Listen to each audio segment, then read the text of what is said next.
সুপ্রিয় দর্শক, আসসালামু আলাইকুম। আশা করি আল্লাহ তাআলার অশেষ রহমতে আপনারা ভালো আছেন। জুলুমের ভয়াবহ পরিণাম। জুলুমের শাস্তি আল্লাহ দুনিয়া থেকে দেওয়া শুরু করেন। জুলুম একটি আরবি শব্দ। এর অর্থ হলো নির্যাতন বা অবিচার করা। সাধারণ অর্থে কাউকে অন্যায়ভাবে শারীরিক, মানসিক, আর্থিক বা যে কোনো পন্থায় অবিচার বা নির্যাতন করাকে জুলুম বলে। রাসূল সাল্লাল্লাহু আলাইহি ওয়াসাল্লাম হাদিসে কুদসিতে আল্লাহর কথা বর্ণনা করে বলেন, হে আমার বান্দা, আমি নিজের ওপর জুলুম হারাম করেছি এবং তোমাদের জন্য তা হারাম করেছি। অতএব তোমরা একে অপরের উপর জুলুম করো না। মুসলিম হাদিস ৬৭৩৭।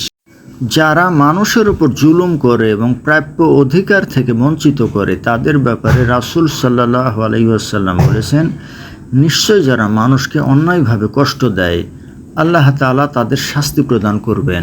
মুসলিম হাদিস ২৬১৩।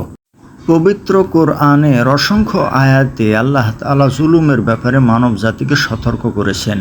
ইরশাদ হয়েছে, অচিরেই জালিমরা জানতে পারবে তাদের প্রত্যাবর্তন স্থল কোথায় হবে। সূরা শুআরা আয়াত ২২৭।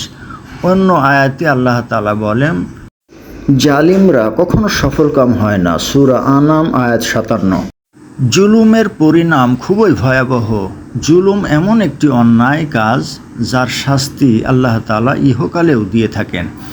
জালিমের বিচার শুধু কিয়ামতের দিবসে হবে না, বরং দুনিয়া থেকেই আল্লাহ তাআলা তাদের জুলুমের প্রতিদান দেওয়া শুরু করেন। রাসূল সাল্লাল্লাহু আলাইহি ওয়াসাল্লাম বলেছেন, দুটি পাপের শাস্তি আল্লাহ তাআলা আখিরাতের পাশাপাশি দুনিয়াতেও দিয়ে থাকেন। তা হলো জুলুম ও আত্মীয়তার সম্পর্ক ছিন্ন করার শাস্তি। তিরমিজি হাদিস ২৫১১। মজলুম বা নিপীড়িতের দোয়া কখনো ব্যর্থ হয় না। তাই মজলুমের অশ্রু ফোঁটা ও অন্তরের অভিশাপ পতনের অন্যতম কারণ। মজলুমের আর্তনাদের ফলে আল্লাহর পক্ষ থেকে জালিমদের ওপর নেমে আসে কঠিন আযাব। তাদের অধঃপতন ত্বরান্বিত হয়। রাসূল সাল্লাল্লাহু আলাইহি ওয়াসাল্লাম ইরশাদ করেন, তিন ব্যক্তির দোয়া আল্লাহর কাছ থেকে ফেরত আসে না। ১. ইফতারের সময় রোজাদারের দোয়া। ২. ন্যায়পরায়ণ শাসকের দোয়া। ৩. মজলুমের দোয়া। আল্লাহ তাআলা তাদের দোয়া মেঘমালার উপরে তুলে নেন এবং তার জন্য আসমানের দরজাগুলো খুলে দেন। মহান রব বলেন, আমার সম্মানের শপথ, কিছুটা বিলম্ব হলেও আমি তোমাকে অবশ্যই সাহায্য করব। তিরমিজি হাদিস ৩৫৯৮। রাসূল সাল্লাল্লাহু আলাইহি ওয়াসাল্লাম আরও বলেন, তোমরা মজলুমের দোয়ার ব্যাপারে সতর্ক থাকো, কেননা মহান আল্লাহ ও তার দোয়ার মাঝে কোনো পর্দা থাকে না। বুখারী হাদিস ১৪৯৬। পরিশেষে মহান আল্লাহর কাছে দোয়া করি, তিনি যেন আমাদের জালিমদের অত্যাচার নিপীড়ন থেকে রক্ষা করেন এবং মজলুমের অভিসম্পাদ থেকে বাঁচিয়ে রাখেন। আমিন।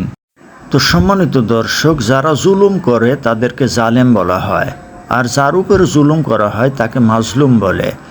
তো যারা জুলুমকারী তাদেরকে আল্লাহ দুনিয়া থেকে শাস্তি দেওয়া শুরু করেন এবং আখেরাতেও তাদের জন্য কঠিন শাস্তির ব্যবস্থা রয়েছে।